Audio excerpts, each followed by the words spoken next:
저희 글로벌 유니버스 종목을 10분 안으로 압축해서 소개를 해드리는 10분의 주식 시간입니다. 오늘은 글로벌 소비재 담당하시는 심지연 연구원을 만났습니다. 연구원님, 오늘 저희가 얘기해볼 주제가 미국에서 가장 많이 사용되는 결제 앱이에요. 뭐 페이팔 같은 회사도 있을 거고, 그리고 뭐 애플페이 같은 회사도 있기 때문에 이런 기업들을 그럼 준비를 해오신 건가요? 네, 예상을 못 하셨겠지만 제가 오늘 준비한 기업은 바로 스타벅스입니다. 아, 스타벅스요? 네. 스타벅스가 미국에서 가장 많이 사용되고 있는 그런 결제 앱이다. 뭔가 저희가 몰랐던 그런 놀라운 내용이 있을 것 같은데 그 부분을 지금부터 하나씩 찾아보도록 하겠습니다. 10분의 주식 시작하도록 하겠습니다. 네, 저희가 스타벅스는 뭐 너무나도 잘 알고 있는 기업이지만은 좀 소개를 그래도 좀 할 필요가 있을 것 같아요. 네, 스타벅스는 모두 잘 아시겠지만 글로벌 최대 카페 프랜차이즈이고요. 대략적으로 미국 70% 정도의 비중을 가지고 글로벌이 나머지 그러니까 22%에서 뭐 그 정도 비중을 가진다고 보시면 될 것 같습니다. 네. 매장도 굉장히 많이 늘렸고 우리나라도 있고 이제 중국에 굉장히 많은 비중을 가지고 있죠. 맞아요. 최근에 주가가 좀 많이 내려와 가지고 이거를 저점을 잡아야 되나 이렇게 고민을 하시면서 많은 분들이 관심을 다시 가지기 시작했는데 저는 사실 스타벅스의 매력은 이 기업 비즈니스 구조 자체에 있다고 보고 있습니다. 네. 앞서 말씀드렸다시피 스타벅스의 가장 강점은 디지털 채널 쪽에 있습니다. 저희가 스타벅스 앱 사용해 보신 분은 많이 알겠지만 거기에 이제 일정 금액을 채워놓고 그거를 스타벅스에서 이제 커피로 사 먹잖아요. 맞아요. 이 시스템이 사실은 다른 어떤 그 매장형 프랜차이즈에서 볼 수 없었던 굉장히 이제 견고한 비즈니스 구조입니다. 앞서 말씀드렸다시피 가장 많이 사용되는 결제 앱이라고 말씀을 드렸는데 그러니까요. 결국은 이런 네. 뭐 사이렌 오더도 있겠고 그리고 결제를 하는 그런 앱의 기능도 있겠고 이런 부분에 연구원님이 집중을 하신 건데 네. 얼마나 많이 결제를 그럼 하길래 이렇게 미국에서 가장 많이 사용하는 결제 앱으로 떠오르게 된 건가요? 네. 가장 최근 뭐 연도의 데이터를 어디가 정확하게 얻을 수는 없겠지만 네. 대략적으로는 애플페이나 구글페이보다 훨씬 많이 사용되는 그런 앱이고요. 그 예치금 규모가 이제 소비자들이 그 앱에 넣어놓은 예치금 네. 규모가 굉장히 많기 때문에 거의 미국 중형 은행급의 현금을 가지고 있다고 이제 대략적으로 알 수 있었습니다. 이런 특징은 이제 현금 흐름 자체로도 굉장히 안정적인 특성을 가지고 있고요. 다른 결제 앱이 만약에 이제 다른 그 브랜드에서 이런 예치금을 뭐 쓴다고 할 때는 보통 다른 쪽으로 이제 사용이 되는데 스타벅스 같은 경우는 본인 그 기업의 매출로 인식이 결국은 되기 오직 때문에 스타벅스 매장에서만 네. 사용을 또 하기 때문에 네, 그러니까 예치금을 다시 빼는 경우는 잘 없다고 하더라고요. 결국 이제 매출로 인식이 되기 때문에 양쪽 측면에서 굉장히 이제 유리한 특성을 가지고 있습니다. 그러니까 어떤 기사를 보면은 네. 이게 고객한테 그 무이자로 차입하는 효과랑 비슷한 효과를 지닌다 이렇게 이제 설명을 해놓았더라고요. 이제 그런 점에서도 이제 굉장히 유리한 특성을 가지고 있고 실제로 예치금 넣어놓고 일정 부분은 계속 안 찾아가는 고객들이 있기 때문에 네. 1년에 이제 몇 퍼센트 작은 비율 정도는 뭐 파손 비용이라고 해서 이제 뭐 인식을 한다고 합니다. 현금으로.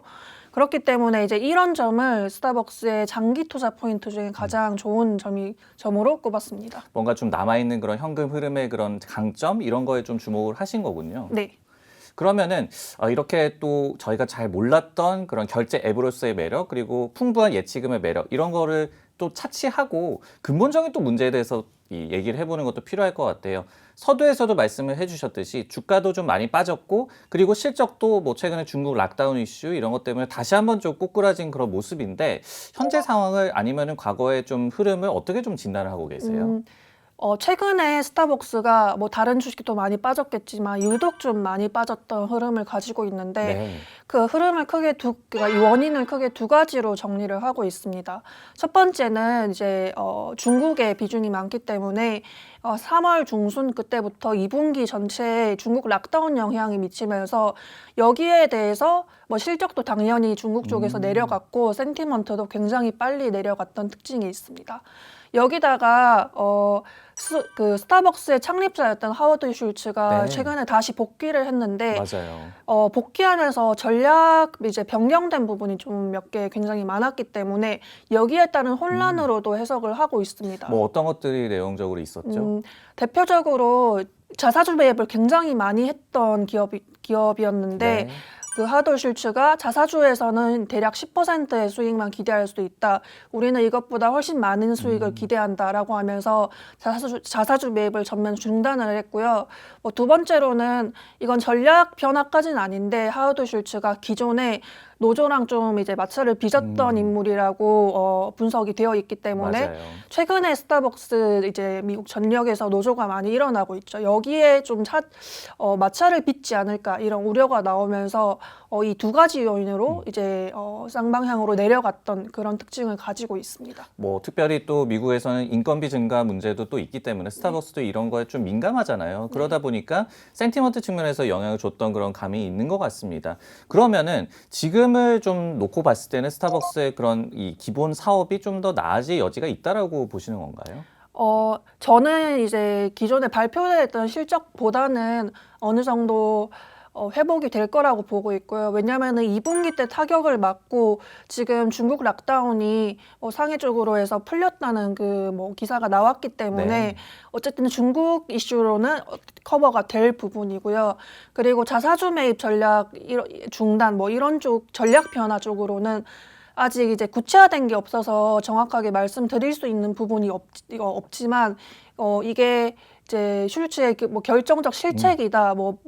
이 정도로까지 주가를 하락시킬 것 같지 않다. 이렇게 해석을 하신다면은 지금 오히려 이제 떨어질 때 들어가는 것도 굉장히 좋은 방법이라고 저는 생각을 하고 있습니다. 여기에 더해서 이제 그러면은 우리가 뭐 중단기적인 전망도 있겠고 그리고 스타벅스의 앞날에 대해서 장기적인 전망도 좀 해볼 수가 있을 것 같은데 그럼 전망 쪽에 대해서 좀 더 구체적으로 설명을 해주세요. 네, 앞서 말씀드린 게 약간 단기적인 뷰였다면은 네. 장기적으로 볼 때는 일단 이제 투자 포인트보다는 리스크를 먼저 말씀을 드려야 될 것 같습니다.